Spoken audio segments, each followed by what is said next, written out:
Hi అండి, welcome to my channel నా చిన్ని ప్రపంచం అండి. ఈరోజు అయితే బీరకాయ కర్రీ చేయడం అయితే చూపిస్తానండి. ఇదిగో ఇలా స్టవ్ పైన బాండి పెట్టుకొని ఆయిల్ వేసుకొని కరివేపాకు వేసుకున్నానండి. కరివేపాకు వేగిన తర్వాత ఇలా టమాటోస్ అయితే వేసుకుందామండి. ఇదిగోండి తరిగి పెట్టుకున్న టమాటోస్ అన్నీ అయితే వేసుకొని బాగా కుక్ కానిచ్చి, ఇదిగోండి ఇలా టమాటోస్ అన్నీ మంచిగా కుక్ కానిచ్చిన తర్వాత కొంచెం కారం వేసుకొని బాగా మిక్స్ చేసుకుంటున్నానండి.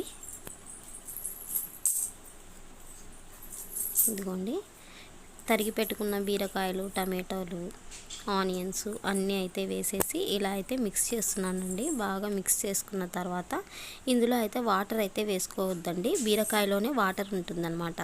ఆ వాటర్ అంతా బయటకు వచ్చి కర్రీ అనేది బాగా మగ్గిపోతుందండి. ఇదిగోండి ఇలా కర్రీ చూడండి. ఇందులో నేనైతే ఎటువంటి వాటర్ కానీ ఏమి కానీ యాడ్ చేయలేదండి. కర్రీ టెక్స్చర్ అయితే చూడండి ఎలా వచ్చిందో. ఇంకా కొద్దిసేపు బాగా కర్రీ కుక్ కానిచ్చేసుకొని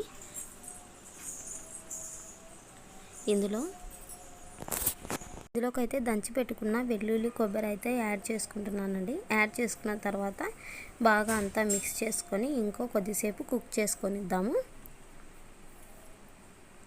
లిడ్ పెట్టేద్దామండి. ఇప్పుడైతే ఇదిగోండి ఆయిల్ అయితే ఎంత మంచిగా బయటకు వచ్చేస్తుందో.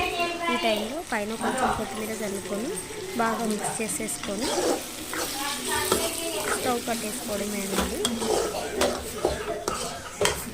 ఇదిగోండి కర్రీ అయితే ఇలా వచ్చింది. ఓకే ఫ్రెండ్స్, ఈ వీడియో కనుక మీకు నచ్చినట్లయితే నా ఛానల్ని సబ్స్క్రైబ్ చేయండి, షేర్ చేయండి, లైక్ చేయండి, కామెంట్ చేయండి.